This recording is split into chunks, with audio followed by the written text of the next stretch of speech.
above me. There we go. All right. Awesome. We're here. We did it. Okay. We made it. I know it. So I had to do this tonight because of the post that you posted in our private Marco Polo this afternoon. You had so much energy about you that I said I got to get with her today. Just a minute. So just keep him quiet. My husband's coming in. My dog's barking. I'm trying to make him quit barking. Okay, well that's life. That is life. Tell your husband thank you for sharing. Thank you for sharing you. Okay, so Tanya, I just want you to. There he is. Hey there, how you doing? Good to see you. Thank you. Okay, so I won't keep her, but just a minute. But so today you went to see your cardiologist. And you had some great news, but I want you to kind of start back from the beginning. You joined my challenge 3 months ago. You've done great. So just tell about, you were diabetic, you were on medication, you had a continuous glucose monitor on, which is important. I want people to know that those things are the bomb. You can learn so much from them that you can't.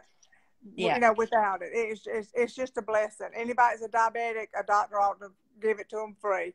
Because you just learn so much. Yeah, you learn what really is happening in your body. When she says you learn so much, what you learn. I wore one. I'm not diabetic, and I wore one because I wanted to know. And when I ate some sweet potato fries, I'm like, oh, well, now I know. And then I like ate that apple that I ate. Yeah, right, the apple. Yeah, okay. So I want you to tell about the medication journey, first of all, how you came off your medicine and what happened with your blood sugar in the first 2 weeks, really what it was and what it went to. Okay. So go ahead and tell that. Okay. When I started on the program, I started wearing the glucose monitor and my numbers was like in the low 200s. Within 2 weeks, it just continued to started coming down. I had to contact my doctor. I had to come off my diabetic medicine because they were dropping a little bit too fast for my body to kind of keep up with. So I got off my diabetic medicine then. And what was that medicine? What was that medicine? Progenda. Okay. And so that was my first accomplishment. And of course, my sugar continues to drop down.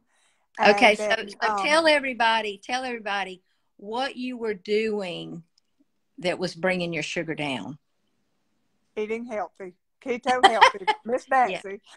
Yeah. All I can say is if you want to lose weight, you want to get healthy, you're diabetic, you just want to feel better, jump on there. Because I'm amazed at the last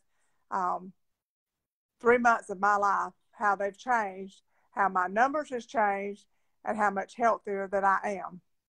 Yeah. Well, what you said earlier today on our Marco Polo video, you said you had lost weight before, but you had never come off your medicines.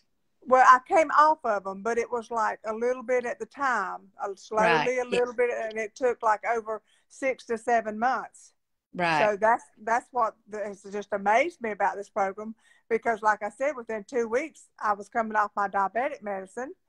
And then now I'm dropping a blood pressure medicine in half. And when I go to my primary doctor the 27th to get my sugar checked again, because that's what started this whole journey, because my sugar just kind of really got out of control, which was my fault. And from not eating right and eating healthy. But he has even said she may take the rest of it away from me. Okay, so I want two doctors I want you to tell that story. So like today, you went to the cardiologist and you talked to him about your blood pressure medicine because you were feeling weak. And tell him what you tell the audience what you told him about what I had told you about your blood pressure. Okay.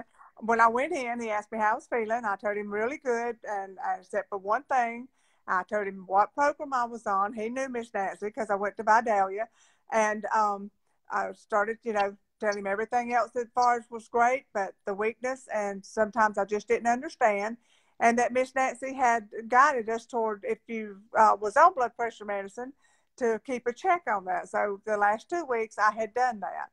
So when I went, I told him that and told him what Miss Nancy said, but also Miss Nancy said, check with your doctor before you do anything. And he said, that's great.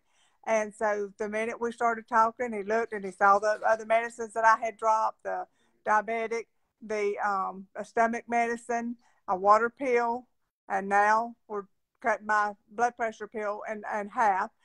And he just said, whatever you're doing, it's working. It's great. Continue it. And, you know, he said that well, actually, when I told him how quick I started coming off all these other medicines, and here just, you know, right at 90 days, fixing to come off half of my blood pressure medicine, he said, that's amazing. He said, because I've had people, you know, come in and they want to come off their medicines and they keep trying things and stuff and it just don't really seem to be working. And he, like I said, he said, whatever you're doing, continue it. He said, you're on the right path. He said, just keep doing it. And he said, I don't really need to see you back unless you think you need to see me. I said, that's just what I want to hear. And I will. The reason I went to my was I checked out my cardiologist. I was basically on this blood pressure medicine that was supposed to keep my heart in rhythm. I have heart disease. It runs in my family, but I'm trying to correct that as good as I can with eating healthy and getting more healthy. And so that's the reason I discussed this with him instead of my primary doctor, was because of that. So I really didn't think I would ever get to come off this. I thought I would be on it for life. So we're dropping 3.5 pills. I'm only on 2 things right now. That will be a coated aspirin for my heart and a thyroid, because I lost my thyroid to cancer. So I will be on that. And I understand that. That's something, you know, I can't, you know, change. But I'm here to change anything that I can. And I'm just so excited. How much weight have you lost? I've lost 28.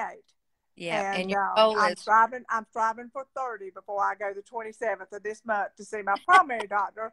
But I'm hoping maybe that 2 more pounds will get that other half of that blood pressure medicine off. You still have some weight to lose, so you're going to jump in this next challenge that's coming up. Ma'am.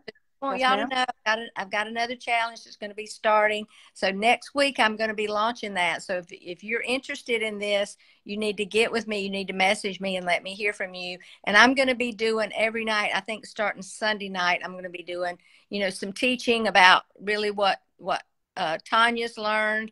And I think there's another person that we know lurking in the background here. And I think her name is Crystal. So as soon as you and I get through talking, she might just kill me. If she hit the love button, Crystal, if you're willing to jump on here, you know. Well, let me just say, if any of you that watch this or seeing this and you're struggling with weight or just feeling bad, on a lot of medicine that you know is going to make you feel bad, having to get up and take that every morning, just stop. And I'm a procrastinator, so Miss Nancy really had to work with me. She earned her money getting me in the program. But I'm going to tell you, it is the best thing I have ever done. And like she mentioned before, I've lost weight before, and I felt good and everything and all, but I've never come off my medicines this fast. I've never accomplished what I have accomplished this time. And so if you're why do you think that is? What's different about my program than other things you've done? I'll tell you, the key thing is here, you look at food entirely different. You don't think that you have to eat 3 meals a day. I fast. With being diabetic, when I first heard about intermittent fasting before Miss Nancy, I thought, oh, I can't do that. I'll get the shakes. I'll do this. I'll do that. Right. Listen, I have went 36 hours without eating. And you just look at food different. And you felt good during the 30. Absolutely. Yeah, that's why. And sometimes I come in after a 24-hour fast, which is mostly every day, and I'll come in and I'll get busy. I work up a little part-time job. I'll come in, I'll start a load of clothes, maybe go make my bed up if I didn't do it before I left, and I'll turn around, it's 4 or 5 o'clock, and I still hadn't eaten. And you know, it's okay. I mean, I've learned that you don't, well, I think we get the wrong picture in this.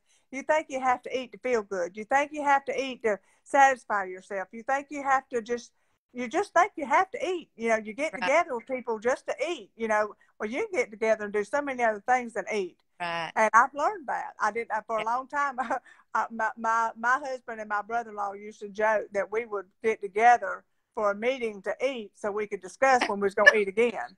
And I hate to say it, but it was true. Yeah. And I don't look at that. I don't look at that anymore. You know, I never thought that I could change my way of food because food was controlling me. Now I control it. There you go. And so it's like food moves down on the priority list, and people and relationships and, you know, getting together for meals is even different, because it's not like you just, you know, you can't wait to get to the restaurant to get what food it is. You get to the restaurant so you can visit with your friends and you can, or your family, and you can enjoy the meal. It's not that you don't enjoy the meal, but you don't enjoy, you have all these extras. You don't have to, I mean, if you're like us, we just do like a meat and a vegetable for supper. I remember and another thing about the cost that I'll tell y'all, you'll think, oh, that's just too much money. You just got, But listen, we eat out, and you know what you pay for eating out, and half the time the food is not good. I've had to learn to start cooking more because when my children, our boys left, I didn't cook near like I used to cook. And so what you save and not eating out, and like Miss Nancy, if you watch her videos and stuff, you can cook up food and eat 2 or 3 meals out of it. I mean, it's you know, you are buying better food. Yes, it is more expensive, but the overall of it is you're getting good quality food, and what you're paying out a lot more for to eat out, it's not good. Half the time it's not good. It's cold. It's not what you thought it was going to be. So that's one thing that I've also really realized, that, you know, you don't spend all day in the kitchen. Like she said, have a meat and a vegetable and you're good to go. Yeah. And if you cook enough for a couple of meals, you ain't staying in the kitchen. And that's what I do. Yeah. One of the things I remember about my first video with you is I said, well, what are you?